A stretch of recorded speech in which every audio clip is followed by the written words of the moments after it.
Instagram and TikTok keep taking me down. Let's see if YouTube will let me speak. Hey everybody, it's Priestess Francesca. I'm here for a video to give you 3 things that you ought to be thinking about when hiring a sex worker. Coming straight to you after a great experience with my own sex worker, I realized one of the reasons I had a great experience is because I knew what to look for in being one myself. So here I am passing on some best practices to you all for your own sacred sexual healing journey. 3 things. Number 1, get really clear on what you want to experience and most importantly, how you want to feel as you are experiencing that thing. So in my own practice, I have a epic checklist of sexual activities, kinks, desires, role plays, fetishes, all the stuff. And the conversation that I'm having with someone after they've completed it in a negotiation is really understanding how they want to feel in the middle of an experience. So, say someone really wants to experience being tied up. Okay, bondage. We want to play with bondage. Well, what's the feeling behind bondage? Do you want to feel helpless? Do you want to feel restrained? Do you want to feel overpowered? Do you want to feel kidnapped? Any of the things. Getting really clear on the emotion so that your practitioner can energetically meet you in those places and curate an experience to offer those to you. For my experience in hiring somebody, I knew what I wanted to feel.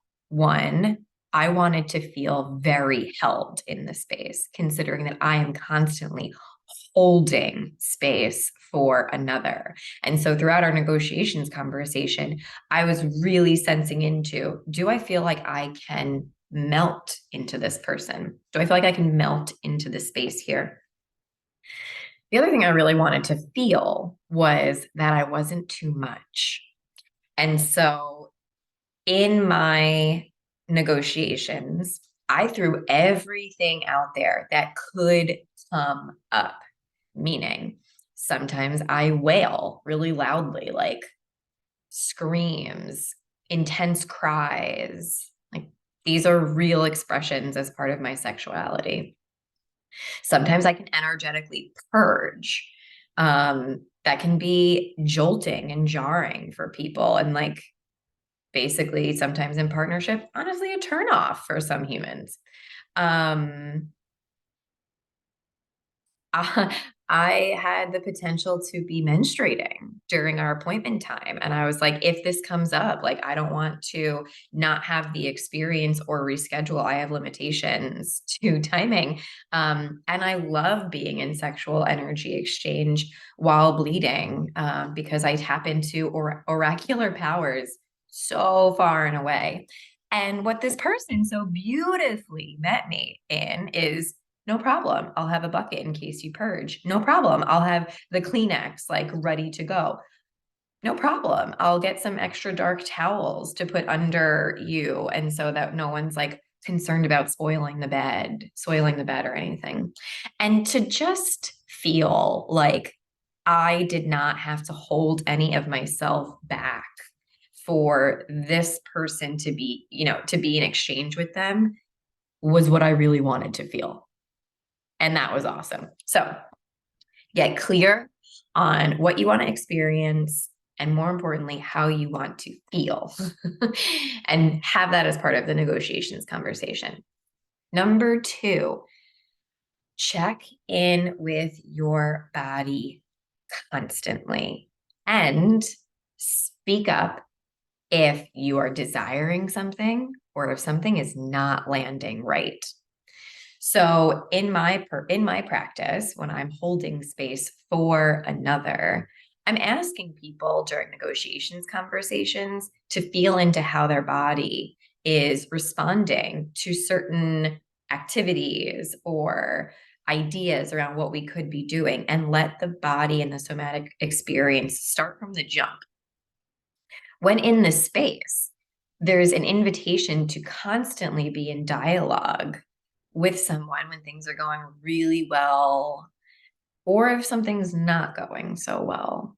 So, what I want to invite is the comfort that a sex worker will take your expressions and they will cherish them.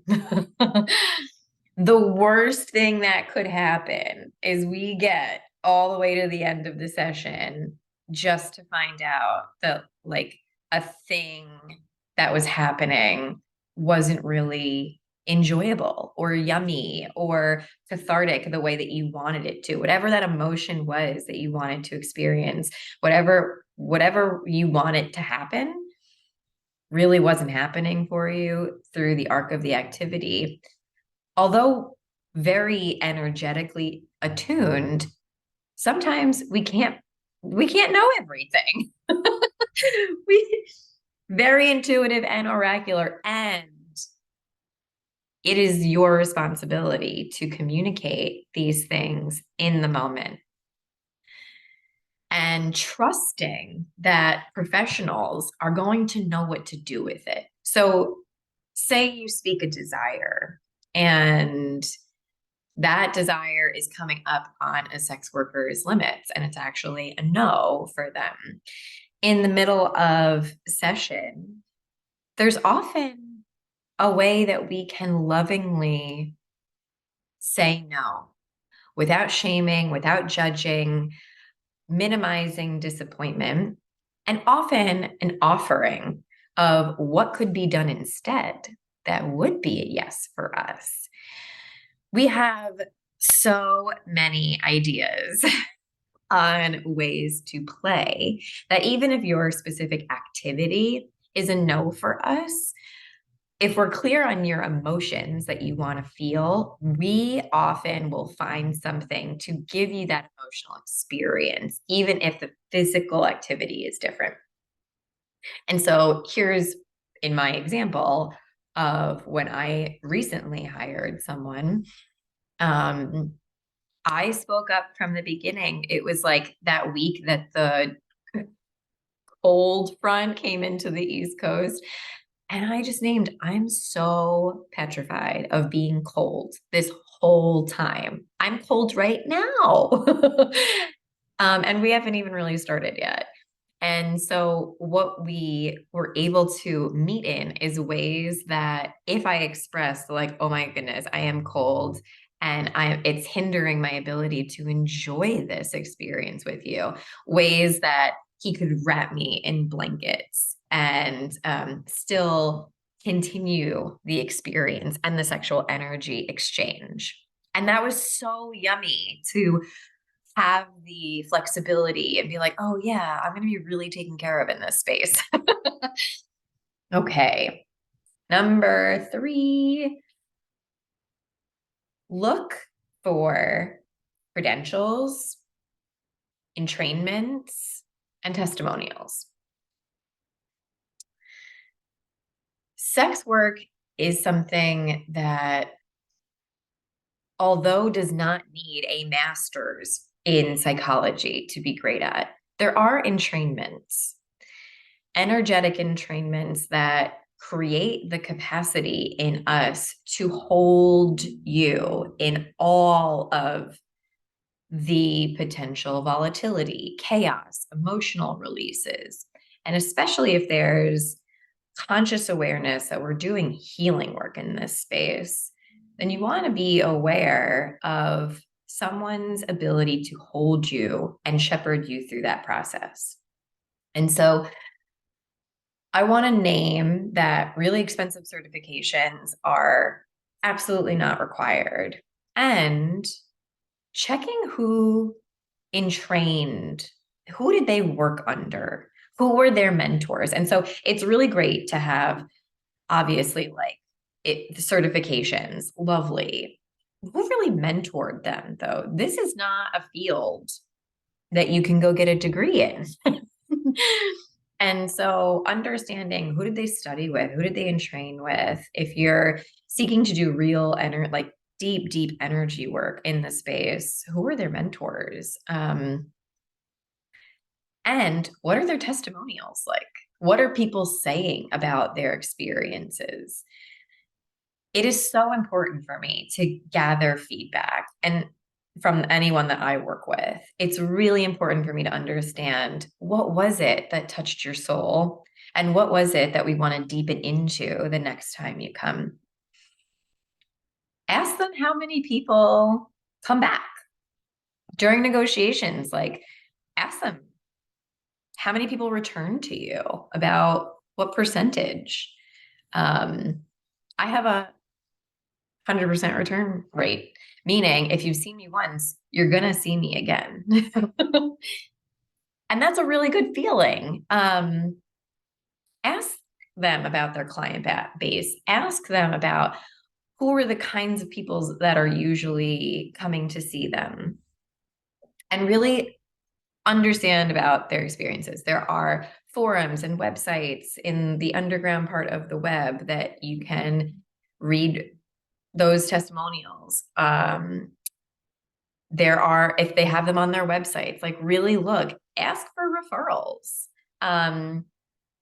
See, for me, I have clients of mine who will openly take a conversation with a potential new client and give them some confidence around the space that they're about to walk into. Ask them, do you have anyone who you can refer me to speak with that's already been in the space with you? I'm feeling a little apprehension. So the sex worker that I chose to hire, just to let you know my own process, is one in a sacred sexual community that I am very familiar with. And I know that this person went through all three levels of their entrainment. And so to get through those levels, you have to be kind of vouched for one of the head facilitators. And that's a big deal. So for me, that was like, okay, I have a little bit of a stamp of approval here. And this person came recommended from someone that I knew in that container around the integrity of how this person holds space. I also read this person's Sacred Arrows profile. That really helped. Like reading the profiles, reading the websites, hearing how they speak of the work will create resonance. And this is where you will trust your intuition and your knowing. So I had a great experience hiring my own sex worker. I'm really excited. And I hope that this empowers any human, regardless of how they were gendered at birth, how they present, sexual orientation, relationship status, to get a little bit more comfortable around venturing into the world of procuring a service that is a stunning service and nothing to be ashamed of. I will see you in the depths. Bachi. Besos. Mwah.